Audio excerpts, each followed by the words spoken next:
Hey guys, thanks for dealing with me on my late speech. Just got a new tooth. That's a new one right there. Hurts pretty bad. I don't know if you've ever had your teeth knocked out and reinstalled into your jaw and head, but it really, really hurts. Thank you for bearing with me. I do have two of my friends here on Skype because I do not have anybody that can come sit in and watch.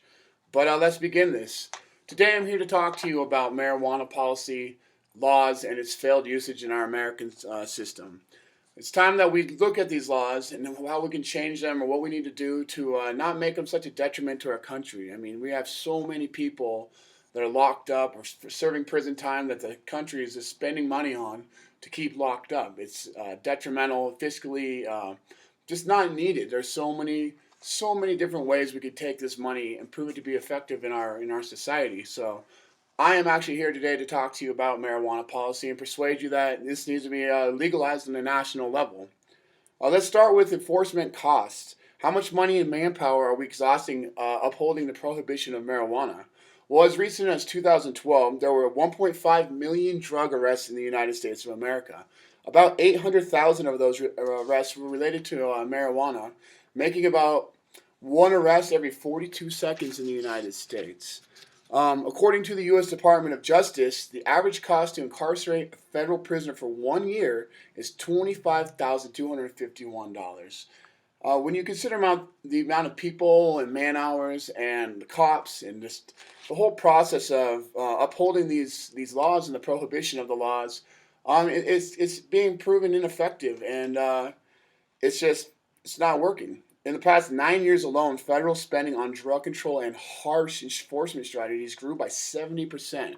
Now, that's 70% more money and people that are being dedicated to what is pretty much a failed policy and only locking people up for crimes that aren't even as severe as lesser crimes, which would be like rape, sexual assault, fraud, tax evasion. All of those carry the same or lesser penalties than simply possessing marijuana, selling marijuana, or having anything to do with marijuana in certain states. So we got to look at these policies and realize that it's just ludicrous and asinine to be able to carry these out. The amount of money the U.S. government would save if all the state and governments legalized drugs would be around $41 billion. I don't know if that's the key. We don't want to legalize them all, but about $9 billion alone would be saved if we just legalize marijuana, stopped enforcing it, decriminalize it even. It's just preposterous to see how much money we are spending to keep people in jail because they might have possessed a little bit of marijuana. And the sad thing of it is, with the prison systems, it's not doled out equally. The social costs on communities and the racial arrest statistics are kind of what I want to talk about more than how much money we can make off marijuana. In 2009, I know there's more recent stats, I couldn't find many. Of all the drug arrests, 82% were for possession alone. Uh, 346,000 people were serving sentences for possession or distribution of drugs, accounting for more than half of the population from behind bars. It's half the people that we are currently locking up and spending money to keep in jail or just for simple possession crimes alone. I mean, it's pretty ridiculous. Communities of high poverty and ethnicity are really affected the most. According to the marijuana project that pretty much documents and shows like the history of arrests in Colorado. Uh, Within these arrests, Latino and Hispanic members have been arrested at a rate of 50% greater than that of whites. Now, that's 2 to 1 of people who possess that are going to jail. African Americans, who are also affected by these regulations, are arrested at a rate 3 times that of white. African Americans, who account for 13% of the U.S. population, also account for 13% of America's drug users, according to the FBI.gov.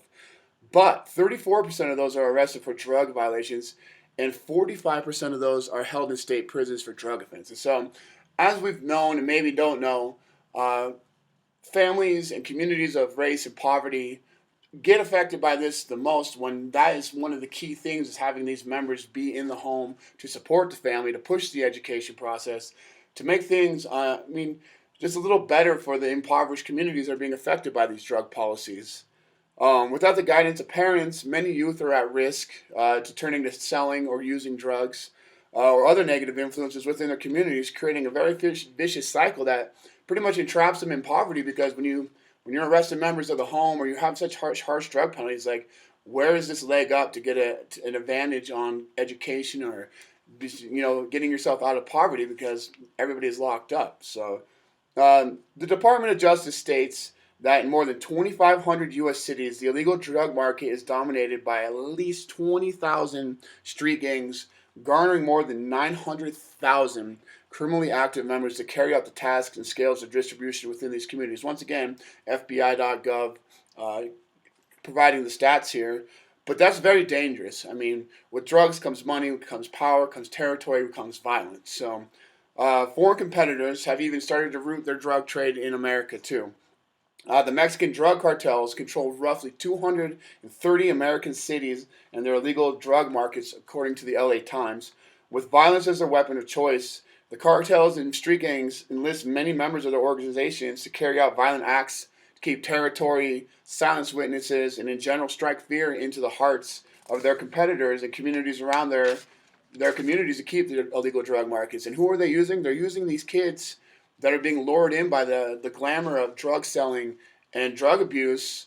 And if we could just simply eliminate that need to sell within these communities, you would see such a positive turnaround, because no longer would you need the presence of these street gangs to sell the drugs. I mean, it's a pretty simple cycle to figure out, but we're not doing it. So in the last 4 years alone, there have been over 35,000 people killed by violence stemming from Mexico's war with the cartel over illegal markets. So once again, an FBI stat. It also estimated that the known terrorist organizations like Al Qaeda have rooted their drug trade in America, selling their weed over here and supplying terrorism. Like, I don't want to sound like, oh, you're supplying terrorism with selling drugs, but you kind of are, because it's been proven that they have ties here. So once again, all the money we're spending on fighting these wars or against terrorists, we could help fight that war by just legalizing the sale of marijuana. Just simply sell it. I mean, it's pretty ridiculous. It's not just me who believes that this policy has failed.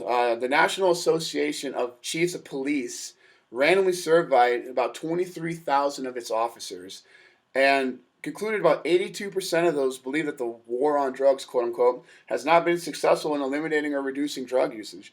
And 3 out of 4 American registered voters believe that America's war on drugs is also a failure. So you've got the community, you've got the people enforcing the laws, who are all just up in the arms saying this isn't working, or we need to change this. And we do. I mean, it's just simple as that. If you have the people upholding the laws who believe in this, I mean, with the general public and officers given the authority to protect and uphold our laws, all disagreeing on federal drug policy, one could question the efforts actually given to adhere to the laws from a federal and public standpoint. I mean, it's out there. We can see it, and it needs to change. I'm not. Like I said, I don't want to get into how much money we can be making, because I think the sadder atrocity here is that we are locking up so many people and ruining families based upon simple drug use. And some people might not agree with it, and I'm not saying everybody needs to go out and smoke pot or buy pot, but there is a benefit to not having our mothers, fathers, brothers, sisters,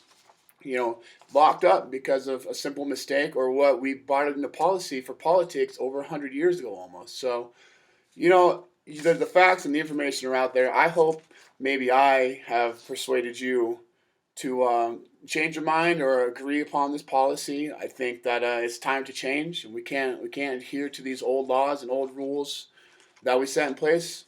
And I really thank you for your time, and hopefully I left a better impression on the legalization of marijuana within you. Have a good day.